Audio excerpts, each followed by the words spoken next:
ഈ ശാസ്ത്രം ആണ് ലോകത്തിന്റെ വളർച്ചയുടെ ഹേതു. ഭാവിയിലെ ലോകത്തിന്റെ വളർച്ച മുഴുവൻ ശാസ്ത്രത്തിലാണ് ഉള്ളത്. സയന്റിഫിക് ടെമ്പർ ഉണ്ടാകണം എന്നാണ്. അന്ധവിശ്വാസങ്ങളിൽ നിന്നും ജടിലമായ വിശ്വാസങ്ങളിൽ നിന്നും ഇന്ത്യൻ ജനതയെ രക്ഷിക്കാനാണ് സയന്റിഫിക് ടെമ്പർ എന്നുള്ള അതിമനോഹരമായ വാക്ക്. ശാസ്ത്രബോധവും യുക്തിചിന്തയും നിങ്ങൾക്കുണ്ടാകണം എന്ന് അദ്ദേഹം ഓർമ്മപ്പെടുത്തിയത്. നമസ്കാരം. ജെറ്റ് സയൻസ് ന്യൂസിലേക്ക് സ്വാഗതം. കേരളത്തിൽ കാലവർഷം ശക്തമാവുകയാണ്. ഇതിനൊപ്പം തന്നെ നമ്മുടെ നാട്ടിൽ പതിവുള്ള ഒരു കാര്യമുണ്ട്: മുല്ലപ്പെരിയാർ സമരസഖാക്കളുടെ ഉണരൽ. വർഷാവർഷം പെയ്യുന്ന മഴവെള്ളത്തിനൊപ്പം ജനങ്ങളിലേക്ക് ഭീതിയുടെയും ആശങ്കയുടെയും വിത്തുകൾ വിതറാൻ ചിലർ വീണ്ടും ഇറങ്ങിപ്പുറപ്പെടും. മാധ്യമങ്ങളിലെ ചർച്ചകളും അശാസ്ത്രീയമായ വാദങ്ങളും കേട്ട് ഉറക്കം നഷ്ടപ്പെടുന്ന ലക്ഷക്കണക്കിന് സാധാരണക്കാരായ ജനങ്ങൾ നമ്മുടെ നാട്ടിലുണ്ട്. അങ്ങനെയെങ്കിൽ മുല്ലപ്പെരിയാറിനെ കുറിച്ച് ഓർത്ത് ഭയപ്പെടുന്നവർക്ക് ഇന്ന് രാത്രി സമാധാനമായി ഉറങ്ങാൻ വേണ്ടിയാണ് ജെറ്റ് സയൻസ് ന്യൂസ് ഈ പ്രത്യേക ശാസ്ത്രീയ വിശകലനം അവതരിപ്പിക്കുന്നത്. ഇത് വികാരത്തിന്റെ ഭാഷയല്ല, ശുദ്ധമായ ശാസ്ത്രത്തിന്റെ എഞ്ചിനീയറിംഗ് ഭാഷയാണ്. മുല്ലപ്പെരിയാർ എന്നത് ആധുനിക നിർമ്മാണ ലോബികൾ പറയുന്നത് പോലെ വെറുമൊരു അണക്കെട്ടല്ല, അതൊരു എഞ്ചിനീയറിംഗ് വിസ്മയമാണ്. മാസീവ് ഗ്രാവിറ്റി സ്ട്രക്ചർ എന്ന തത്വത്തിന്റെ അടിസ്ഥാനത്തിലാണ് ഈ ഭീമൻ ചിറ നിർമ്മിച്ചിരിക്കുന്നത്. ശാസ്ത്രലോകം ഒരു കാര്യം സമ്മതിക്കും: ഇതേ മാസീവ് ഗ്രാവിറ്റി സ്ട്രക്ചറിന്റെ സാങ്കേതിക അടിത്തറയിലാണ് ലോകപ്രസിദ്ധമായ മക്ക മദീന പള്ളികളും റോമിലെ സെന്റ് ജോൺ ബസിലിക്കയും തുർക്കിയിലെ ഹാഗിയ സോഫിയയും തഞ്ചാവൂരിലെ വലിയ ക്ഷേത്രവും ശ്രീരംഗനാഥ സ്വാമി ക്ഷേത്രവും ഒക്കെ നിർമ്മിച്ചിട്ടുള്ളത്. നൂറ്റാണ്ടുകളായി പ്രകൃതിക്ഷോഭങ്ങളെ അതിജീവിച്ച് ഇവയെല്ലാം ഇന്നും തകരാതെ നിൽക്കുന്നത് ഈ മാസീവ് ഗ്രാവിറ്റി ഡിസൈനിന്റെ മികവുകൊണ്ട് മാത്രമാണ്.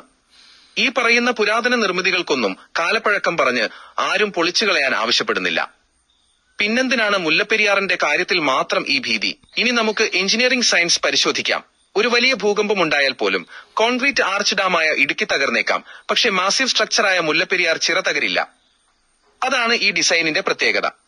മാത്രമല്ല, ഇടുക്കി ഡാം തകർന്നാൽ ഉണ്ടാകുന്ന തരത്തിലുള്ള പെട്ടെന്നുള്ള വൻ നാശനഷ്ടങ്ങളൊന്നും തന്നെ മുല്ലപ്പെരിയാർ ചിറ ഉണ്ടാക്കുകയുമില്ല.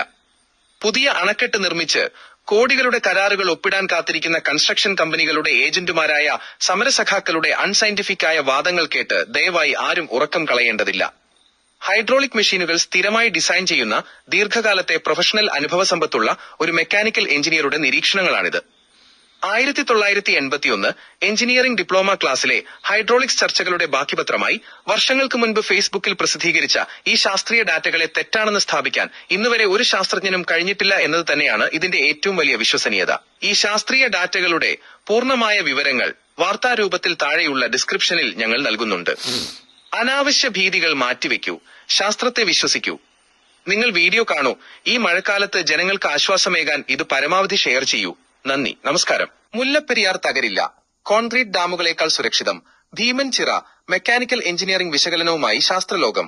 മുല്ലപ്പെരിയാർ അണക്കെട്ടിന്റെ സുരക്ഷിതത്വത്തെക്കുറിച്ചുള്ള ആശങ്കകളും തർക്കങ്ങളും പുതിയൊരു തലത്തിലേക്ക്.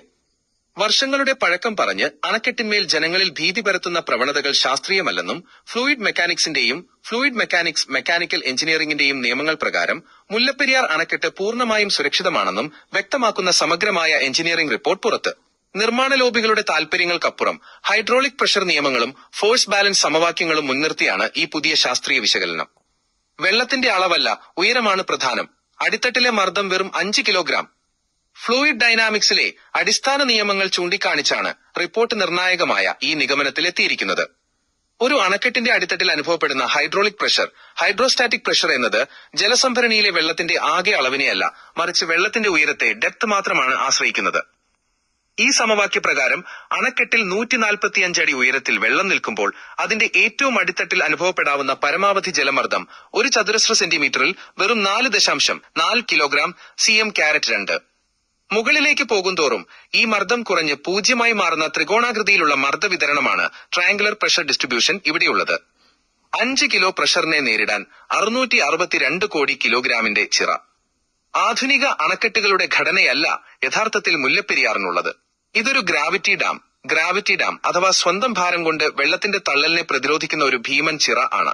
138 അടി അടിത്തറ വീതിയും 12 അടി മുകൾ വീതിയും 175 അടി ആകെ ഉയരവുമുള്ള ഈ ചിറയുടെ ആകെ പിണ്ഡം, സ്ട്രക്ചറൽ മാസ്, ഏകദേശം 662 കോടി 40 ലക്ഷം കിലോഗ്രാമാണ്, 6.6 മില്യൺ ടൺ. ഇതിന് വിപരീതമായി സംഭരണിയിലെ വെള്ളം ചിറയിലേക്ക് ചെലുത്തുന്ന പരമാവധി തിരശ്ചീന തള്ളൽ ബലം, ഹൊറിസോണ്ടൽ ത്രസ്റ്റ്, വെറും 352 കോടി കിലോഗ്രാം മാത്രമാണ്. അതായത് വെള്ളത്തിന്റെ തള്ളൽ ശക്തിയേക്കാൾ ഇരട്ടിയോളം ഭാരം ഈ ചിറയ്ക്കുണ്ട്. കൂടാതെ അടിത്തട്ടിലെ ഘർഷണബലവും ഫ്രിക്ഷണൽ റെസിസ്റ്റൻസ് ഇതിന് തുണയായുണ്ട്. ഒരു ചതുരശ്ര സെന്റിമീറ്ററിലെ 5 കിലോയുടെ പ്രഷർ കൊണ്ട് 662 കോടി കിലോഗ്രാം ഭാരമുള്ള ഈ ഭീമൻ മെക്കാനിക്കൽ ഘടനയെ തള്ളിനീക്കുകയോ മറിച്ചിടുകയോ ചെയ്യുക എന്നത് ശാസ്ത്രീയമായി അസാധ്യമാണെന്ന് റിപ്പോർട്ട് അടിവരയിടുന്നു. ഇടുക്കിയേക്കാൾ സുരക്ഷിതം മുല്ലപ്പെരിയാറോ? ആധുനിക കോൺക്രീറ്റ് ഡാമുകളേക്കാൾ ഇത്തരം ഭാരക്കൂടുതലുള്ള ചിറകൾക്കാണ് സുരക്ഷിതത്വം കൂടുതൽ എന്ന് റിപ്പോർട്ട് ഇടുക്കി ഡാമുമായി താരതമ്യം ചെയ്ത് വ്യക്തമാക്കുന്നു. ഇടുക്കി ആർച്ച് ഡാം വെറും 44 കോടി കിലോഗ്രാം കോൺക്രീറ്റ് കൊണ്ട് നിർമ്മിച്ച ഇടുക്കിയിൽ അടിത്തട്ടിലെ ജലമർദ്ദം ചതുരശ്ര സെന്റിമീറ്ററിന് 16 കിലോഗ്രാമോളമാണ്. ഒരു ഭൂകമ്പമുണ്ടായാൽ ഇതിന്റെ ആർച്ച് ലോഡ് മെക്കാനിസം തകരാനും മിനിറ്റുകൾക്കുള്ളിൽ കോൺക്രീറ്റ് ഘടന തകരാനും സാധ്യതയുണ്ട്. മുല്ലപ്പെരിയാർ ഗ്രാവിറ്റി ഡാം, ഇവിടെ പ്രഷർ വെറും 5 കിലോയും താങ്ങാനുള്ള ഭാരം 662 കോടിയുമാണ്. കല്ലും മണ്ണും സുർക്കിയും ചേർന്ന മിശ്രിതമായതിനാൽ ഇതിന് ചെറിയ ഭൂചലനങ്ങളെ ഉൾക്കൊള്ളാനുള്ള ഡാമ്പിംഗ് കപ്പാസിറ്റി കൂടുതലുണ്ട്. ഘടനയിൽ ഒരു വിള്ളലുണ്ടായാൽ പോലും വെള്ളം ഒലിച്ചു പോകാൻ വലിയ സമയമെടുക്കും. ആധുനിക റീ എഞ്ചിനീയറിംഗിലൂടെ സുരക്ഷിതത്വം ഉറപ്പാക്കി പഴയ സുർക്കി ഘടനയ്ക്ക് കാലപ്പഴക്കം കൊണ്ട് സംഭവിക്കാവുന്ന ക്ഷീണത്തെ മറികടക്കാൻ വിപുലമായ മെക്കാനിക്കൽ റീ എഞ്ചിനീയറിംഗ് ഇതിനകം നടത്തിയിട്ടുണ്ടെന്ന് തമിഴ്നാടിന്റെ വാദങ്ങളെ ഉദ്ധരിച്ച് റിപ്പോർട്ട് വ്യക്തമാക്കുന്നു. 1. Pre stressed cable anchoring.